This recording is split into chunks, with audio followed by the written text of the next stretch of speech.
Hi, everybody. Welcome to English Digest. I'm Tom. Hi, I'm Stephanie. And today we're going to continue talking about the wheel. Who will survive the wilderness? Again, this is a program on Discovery Channel, Discover Your World. And we talked about what this show is about last time. Participants in this program have to be abandoned in various harsh environments or ecosystems in South America, and they're on their own for 60 days. So you get to watch them trying to survive, try to escape from poisonous snakes and stuff like that, and be able to live on and tell the tale another day. Yeah, I hope they get enough food out there. You know, I bet all of them lose weight while they're out there. We're going to talk about a couple of participants. We know there's 6 altogether. Today we're going to focus in on Josh and Kat, what they're up to, what they had to face, and see if they were able to cope with whatever was put in front of them. I don't think their test is very easy, though. They've only been given this kit that contains something that gives them shelter. Maybe there's a tent or something that they can, you know, protect themselves from wind and rain, hopefully. There's fishing gear, so we know that there's some rivers in the areas that they are lakes, that they can fish.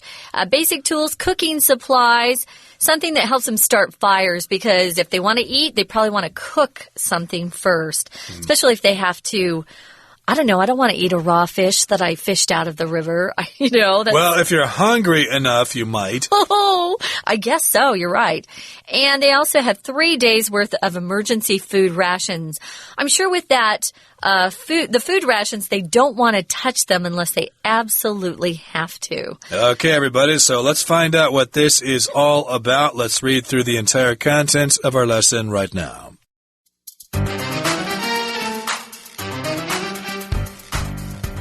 Josh is the first to be dropped off in the Andes Mountains, an area known for its freezing temperatures and territorial mountain lions.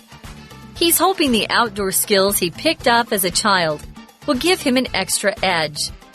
First in the Patagua rainforest is Luke, teeming with poisonous plants and terrifying animals, such as the green anaconda. The Patagua rainforest requires determination, something Luke's got plenty of after battling thyroid cancer. The Pantanal wetlands, which is going through its dry season, sees Lindsay first. She'll be going up against ferocious jaguars and caimans in the search for her most precious resource, water. Kat finds herself on Chiloé Island, where the only threat she'll face is the ruthless weather. With everything around her damp, it'll take everything she's got just to get a fire started. Adam faces the Patagonian tundra, an elevated, barren desert with few natural resources and frigid winds. Sean is sent to the Gran Chaco bush plains, possibly the harshest of the 6 ecosystems. Temperatures can soar up to 50 degrees Celsius here, making it difficult for plants, animals, and humans to survive. Almost immediately after they're dropped off, the contestants struggle to adapt. Sean and his desperate search for food in the bush plains' scorching heat unknowingly eats a poisonous nut. The ensuing food poisoning leaves him dangerously weak and dehydrated. Kat, unable to keep a fire going in the island's stormy weather, spends her days miserably cold and without boiled water and cooked food. After getting lost in the rainforest, Luke is forced to eat beetle larvae to avoid dipping into his food rations. Will the wheel prove too much for the contestants? Find out who survives and who surrenders by tuning in to The Wheel on Discovery Now. Well, today we're talking about Josh, and he's the first to be dropped off in the Andes Mountains. As we mentioned before, that's the main mountain range in South America. It's quite rugged and quite harsh, and the Andes Mountains is an area known for its freezing temperatures and territorial mountain lions. So, of course, mountains oftentimes are very cold, even in the summer, because they're quite high. True. And so it's freezing there. If something's freezing, that means it's really, really cold, cold enough to actually freeze water and turn it into ice. And then they've also got to deal, or at least Josh has to deal with these territorial mountain lions. A mountain lion is a kind of cat. It's, of course, a wild cat. You don't want to mess with them. No. And these mountain lions are very territorial, which means, you know, they're like human beings. They know where they belong, and they don't let anybody come into their territory. No. Of course, we all know stray cats are very territorial. That's why we hear them fighting all the time. Hey, go away. Yeah. This is my territory. Get out of here. I'm going to fight you and make you leave. Now, Josh is hoping the outdoor skills he picked up as a child will give him an extra edge. If you have an extra edge or something gives you an edge, it just means you have some sort of advantage. If you pick something up, you learn it, but it's a casual way. You don't go to school or take a class or have a textbook. You just kind of learn it maybe by watching someone or someone just spend some time teaching you. I picked up guitar from a friend of mine. I never took music classes to learn how to play the guitar. I just kind of spent some time with my friend, and he taught me some chords. And here Josh has picked up some survival skills or outdoor skills. He picked up those skills when he was a child, and hopefully that will give him an extra edge or an advantage. Now, first, in the Pata'ua rainforest is Luke. Okay, so we've got Josh in the Andes Mountains, and now we've got Luke in the Pata'ua rainforest. Rainforest, of course, is a forest where it rains a lot, and teeming with poisonous plants and terrifying animals, such as the green anaconda. The Pata'ua rainforest requires determination, something Luke's got plenty of after battling thyroid cancer. Ooh, okay, so he's a cancer survivor here. So again, we're talking about Luke, and we're also talking about the Pata'ua rainforest. It is teeming with poisonous plants. If something's teeming with something, that means there are a lot of things in that certain area. It's full of something. It's swarming with those things. We could say that, of course, the Amazon rainforest is teeming with wildlife. Yeah. I seem to see this teeming used with fish a lot. You know, that lake is teeming with fish. Okay. So it's got a lot of fish there. So he's in this rainforest. It's teeming with poisonous plants. Ooh. That's not as good as fish. Yeah. So you've got poisonous plants. If something is poisonous, it has poison, which is a substance that can either make you really sick or kill you. So it's kind of scary. It also is teeming with terrifying animals, such as this big snake. That they actually made a movie about this snake. It was on a plane, the anaconda. So it's a green one. I haven't seen a green anaconda, but it's a huge snake. You don't want to be anywhere near that snake. And the Pata'ua rainforest requires determination. I think everybody on this little adventure needs a lot of determination. If you're determined, you have a lot of purpose. You're firm with your goals. You're not going to just quit. Nothing's going to make you give up. You're going to keep going. So you're very resolute, very determined. And determination, of course, is the noun form of the adjective determined. To be determined. So they need this determination, at least Luke does, because he's battling some really scary things. But we find out in his background that he battled thyroid cancer. So I think he's going to be okay. He sounds like a tough cookie. Yeah, I don't have this experience myself, but cancer can be a killer. So if he's battled cancer or fought cancer before, he probably can take a lot of pain and suffering. True. A lot more than most of us can. Yeah. So yes, indeed, he's got a lot of determination and a little bit of experience in pain and suffering. Thyroid, by the way, is a gland in your neck that regulates growth and stuff like that. And the Pantanal wetlands, which is going through its dry season, sees Lindsay first. Okay, so that's where Lindsay is going. She's going to the Pantanal wetlands. A wetland area is a place with a lot of swamps and stuff like that, so you can expect a lot of dangerous wildlife to be there living around those swamps and maybe lakes and ponds and stuff like that. It's probably humid And it probably has a lot of mosquitoes. Ooh, yeah, don't like that. Yeah, so she'll be going up against ferocious jaguars and caimans. I had to ask Tom what a caiman was. I'd never heard of that. Well, I looked it up myself. Oh, good. Well, that makes me feel better. A jaguar is that beautiful cat. It's a wild cat that they put on the hood of a beautiful car called a Jaguar. That's a make of car from England, Jaguar, although this is the American and Central and South American pronunciation, but I have heard British people say Jaguar. Yeah, so if you're talking to British people, that's probably what they'll say. Again, it's a kind of wild cat. Short fur, and also caimans. Black spots. Black spots, there you go. And also caimans, which are like crocodiles, alligators, and stuff like that. So, of course, it's going to be dangerous with these ferocious animals, the jaguars and the caimans. And, of course, she needs to find water because it's the dry season. So all those wild animals are going to be anxious to find that water because everybody is thirsty. That's right. Before we jump into the second paragraph, I was going to say the third. Before we jump into the second paragraph, we're going to take a short break, listen to our Chinese teacher, and then we'll be back. Hi everyone, my name is Jenny. 今天我们看的是第13单元，我们继续来了解 The Whale 这个节目的内容。当然，我们之前有提到有6位勇士，他们被送到南美洲6个不同的地方，这些地方生存环境都非常的恶劣，而且他们所给的东西很有限，他必须想办法在这样的环境里面求生存。那这个地方说到了，这6个地方各有不同的地理现象，有些呢是雨林，有些呢是高地，那有一些呢其实是很干旱的地方，那也有一些地方是非常非常的寒冷。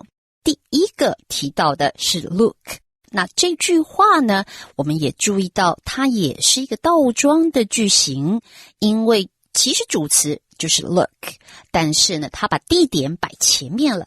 好，他提到 in the Patua rainforest， 这个地点摆前面，我们常常有这种倒装句型哦。其实最常见的就是很简单的一个字 here, there, here comes the bus， 这种就是倒装，这里其实是同样的句型。那接下来呢，他后面又说到，在这样的环境里面呢，非常需要 determination， 也就是决心。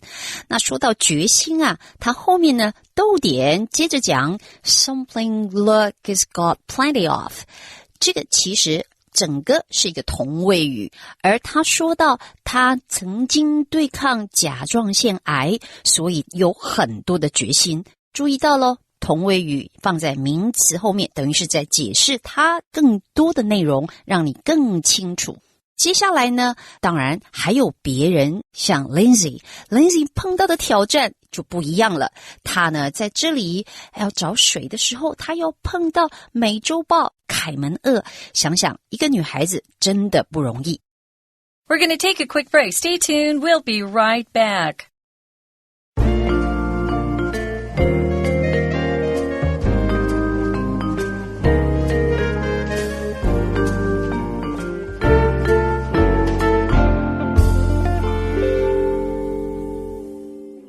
Welcome back, guys. We're talking about The Wheel, a show that's on the Discovery Channel. It's about 6 participants who are in a challenge together. I hope one of them gets a prize if they survive. They've been dropped off in these really harsh conditions, and we're now talking about each one individually and talking about the area and what kind of challenges they're facing and what they have to cope with.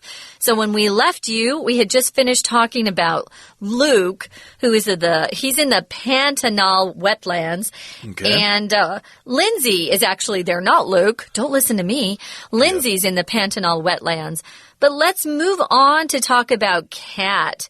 She finds herself on Chiloe Chiloé. That's what I would say. Chiloé Island. That's an island, I guess, and the only threat that she's going to face there is the ruthless weather. So there are no dangerous animals to speak of there, or poisonous snakes and stuff like that, or freezing temperatures. But we do have ruthless weather, and if something is ruthless, that means it shows no pity. It just lets you have it. It has no sympathy for you. Right. So if it's going to be rainy, it's going to rain. If there's going to be high winds, there's going to be high winds. They might get hurricanes there as well. So, yes, the weather will be the difficult thing for her to deal with. Oh, yeah, because with everything around her damp, it'll take everything she's got just to get a fire started. Ooh. So she's probably cold 24/7. If you're damp, you're slightly wet. Sometimes, you know, when it's raining outside, it's hard to get your clothes to dry if you hang them up outside. It takes about a week, it seems like, during the winter when it's all just really humid. She's having a hard time getting a fire to start because you need dry wood to get it to burn. If it's wet, it won't burn. So I wouldn't want that particular challenge myself. A similar word to damp is moist. Yeah. But to me, damp is something that happens naturally in the environment. We don't like things to be damp in our basements, for example. Oh, yeah. Whereas moist is like maybe you use a moist towel or something to wipe the surface of something. So we like moisture in certain ways, but dampness is something that we usually get from the environment. It's uncomfortable. Yeah. Definitely, yeah. Some people, of course, can't deal with the humidity. That's similar to dampness as well. So, yes, everything around her is damp. It's kind of wet, so it'll take all of her skills, everything she's got, all of her intelligence to get a fire started. Is she going to rub two sticks together? Does she have some stones that she can kind of knock together and create some sparks or something? Well, they gave them fire starting materials, so that's in their kit. So it doesn't matter, though. She has those things, but it's still so wet where she is. She just can't get the fire to take. Sometimes I've tried to start a fire, and, you know, I'll work an hour. If it's damp, it's very hard to get it to really start, you know, becoming big. You need a big flame if you want to cook. Yeah, I usually try to start a fire with a lighter or matches, but I guess there are other ways to do that. So this is what Kat has to deal with. She's on that island there with the ruthless or fierce weather.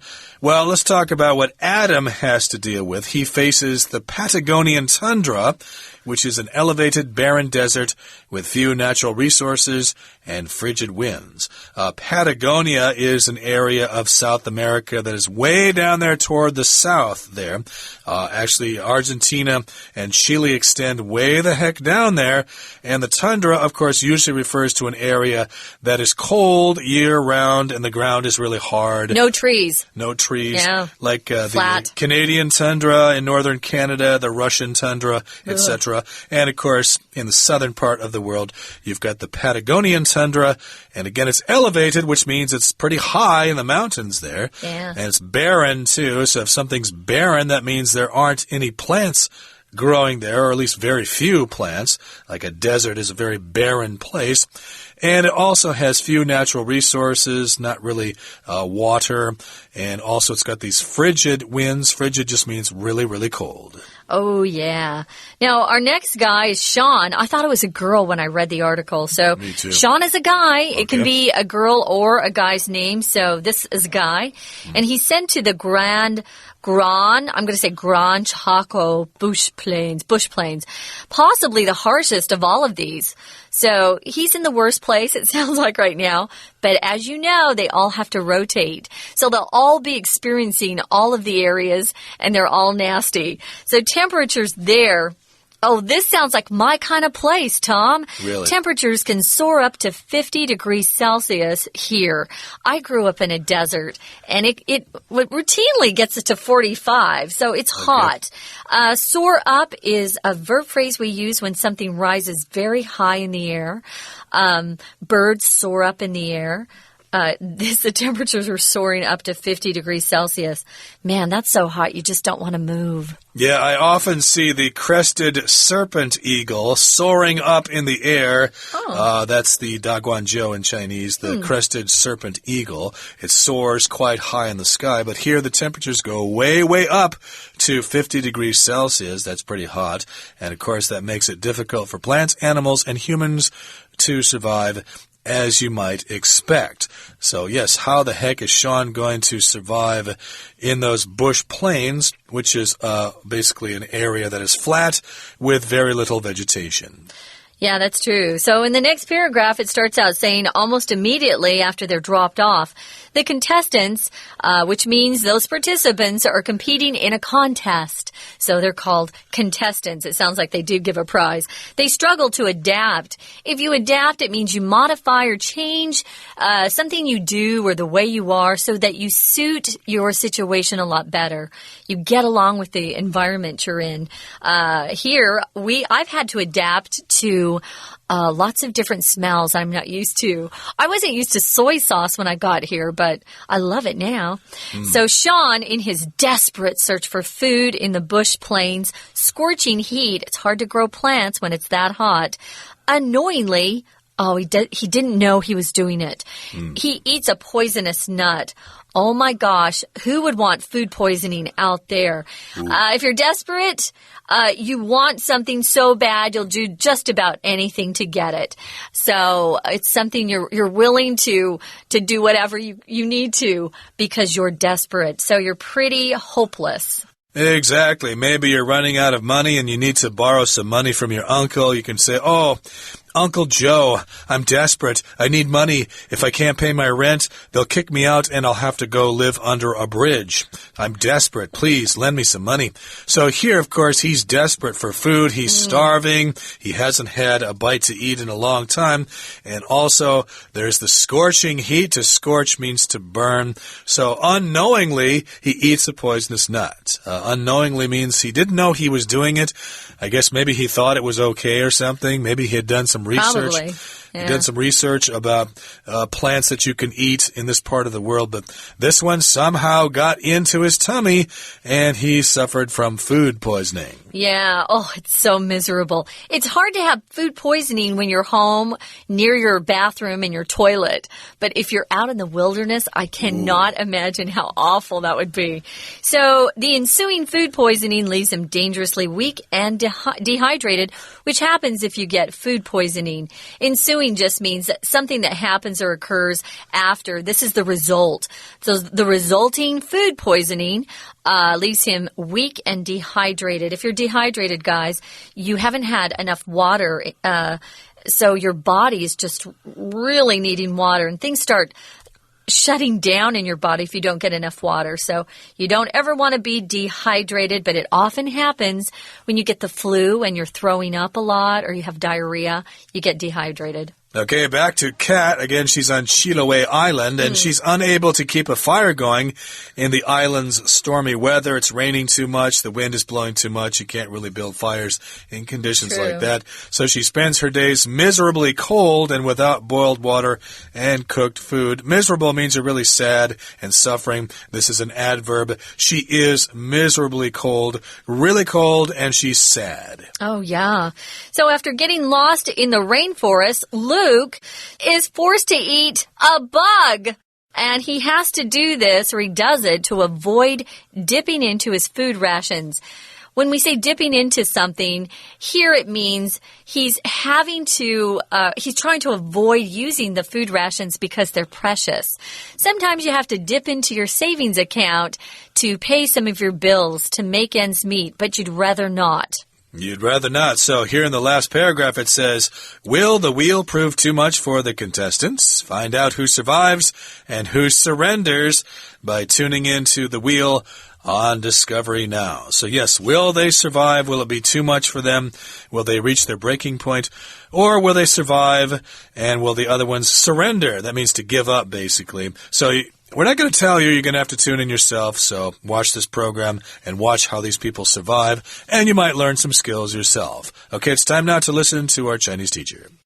接下来还有第三位 Cat。Cat 他到哪里呢？他到这一座岛上叫 Chiloe。Chiloe 这个岛呢，在这里要面对的是天气的问题。那因为很湿，所以很难生活。好，这边提到 with everything around her damp。我们知道 with 这个介系词，它其实呢常常表示一种附带的状况或是情形条件。那 with 因为是介系词咯，所以后面接的一定是一个名词性的东西。